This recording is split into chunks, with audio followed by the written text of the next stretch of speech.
Shalom saudaraku, bersyukur kepada Tuhan karena kita masih diberikan kesempatan untuk berjumpa kembali bersama dengan saya, Pendeta Jakob Setio.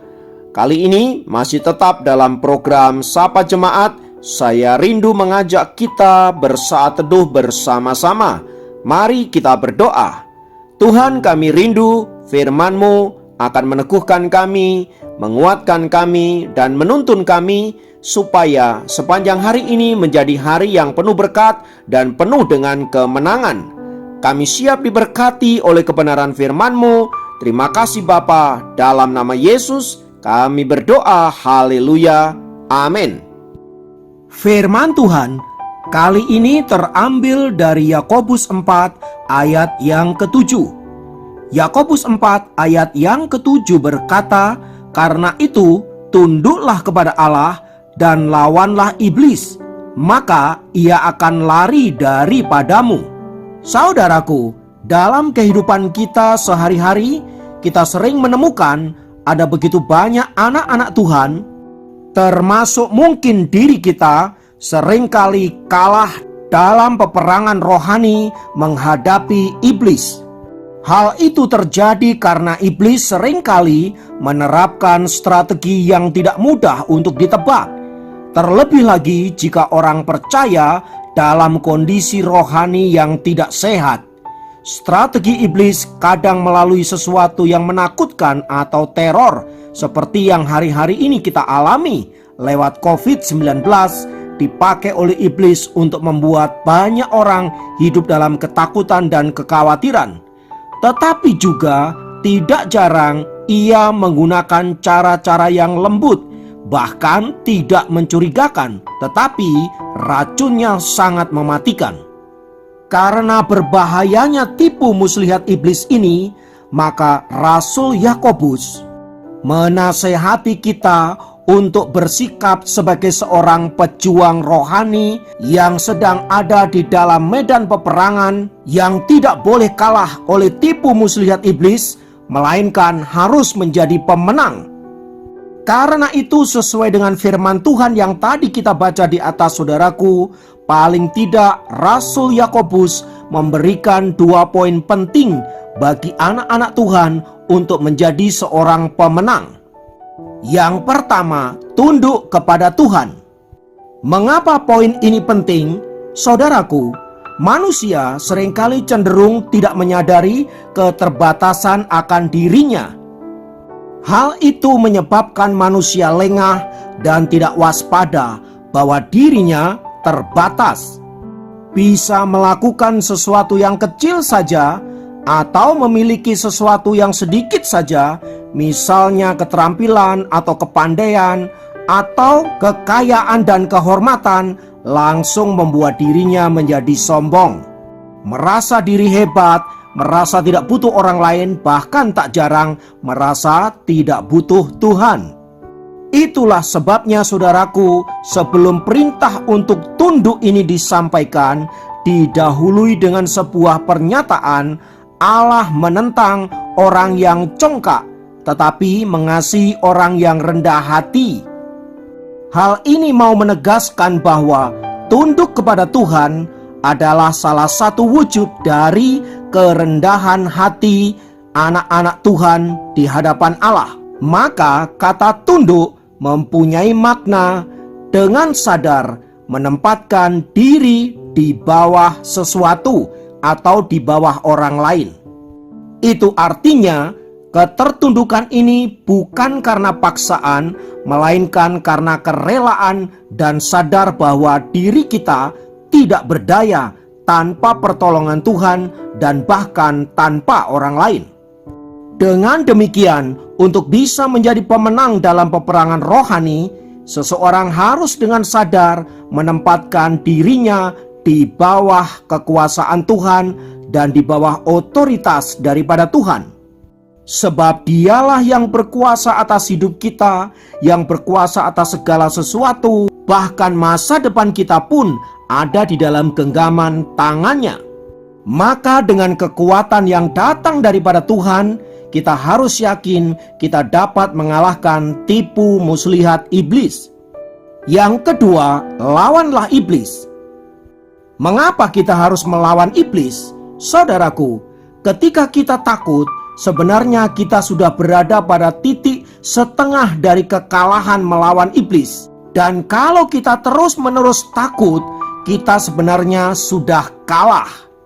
Bisa jadi orang percaya kalah dalam peperangan rohani karena dia takut pada iblis. Karena itulah Rasul Yakobus menegaskan supaya orang percaya melawan iblis dan jangan takut kepadanya. Kata lawanlah mempunyai makna menolak, menentang, dan memberontak. Itulah yang harus dilakukan oleh anak-anak Tuhan dalam menghadapi peperangan melawan iblis. Dan sebagai anak-anak Tuhan, saya percaya kita pasti rindu menjadi pemenang dalam peperangan rohani ini. Oleh sebab itu, saudaraku, jangan sombong, jangan merasa diri kuat tanpa bantuan Tuhan, jangan merasa diri hebat dan bisa melakukan segala sesuatu atas kekuatan sendiri, melainkan harus senantiasa bergantung dan mengandalkan Tuhan.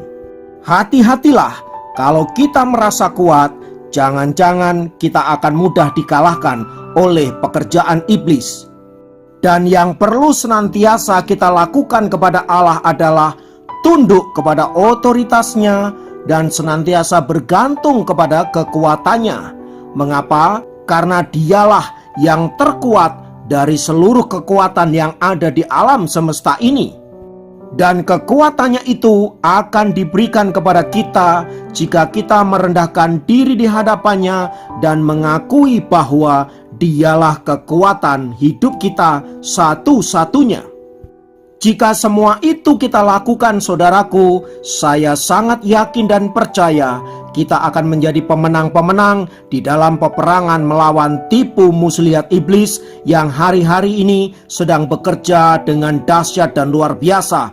Tetapi ingat bahwa Allah kita jauh lebih hebat, jauh lebih dahsyat, dan jauh lebih luar biasa dari segala pekerjaan iblis. Oleh sebab itu, mari kita mendekat kepada Allah, semakin bergantung kepadanya, dan jadilah pemenang-pemenang di dalam Tuhan. Mari kita berdoa. Bapa, kami naikkan syukur karena kasih-Mu, karena penyertaan-Mu, kami boleh menjadi anak-anak Tuhan yang berkemenangan. Kami rindu hidup kami senantiasa dibentengi oleh kuasa Tuhan, disertai dengan otoritas Tuhan, sehingga kami boleh menjadi orang-orang yang senantiasa mengandalkan Tuhan, kekuatan Tuhan, terlebih di dalam melawan tipu muslihat iblis yang terus-menerus mengintimidasi hidup kami melalui situasi, melalui masalah, dan berbagai-bagai hal. Terima kasih, kami percaya janji kemenangan-Mu akan menjadi milik kami sebab kami mengandalkan Engkau. Terpujilah nama-Mu, dalam nama Yesus kami berdoa. Haleluya, amin. Demikian program Sapa Jemaat kali ini. Sampai jumpa dalam program Sapa Jemaat yang lain. Tuhan Yesus memberkati.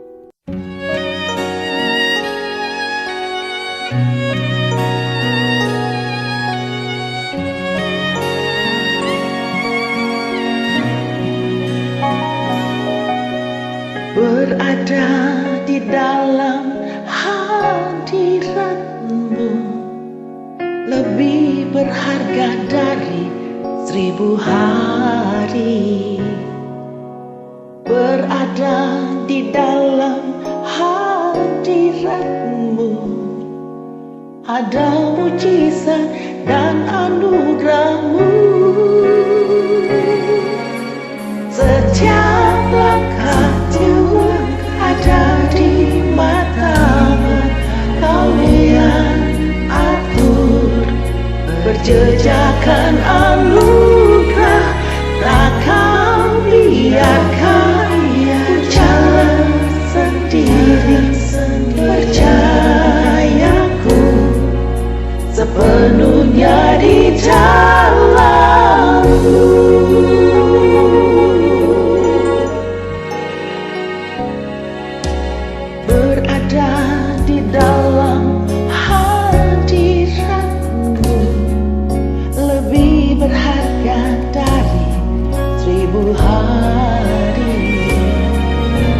Berada di dalam hadirat ada mujizat dan anugerah-Mu. Setiap langkahku ada di mata-Mu, Kau yang atur berjejakan anugerah. Tak Kau biarkan jalan sendiri, percayaku sepenuhnya di dalam-Mu.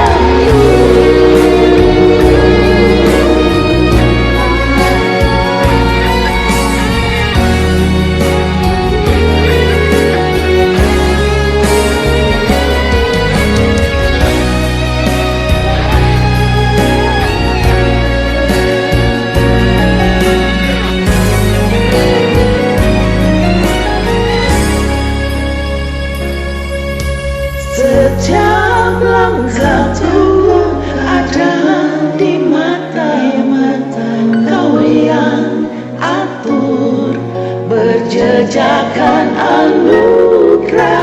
Tak Kau biarkan ku jalan sendiri, percayaku sepenuhnya di dalam.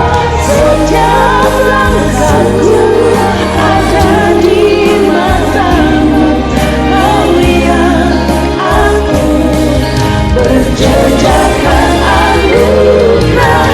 Tak Kau biarkan ku jalan sendiri, percayaku sepenuhnya di dalam-Mu. Percayaku sepenuhnya di dalam-Mu.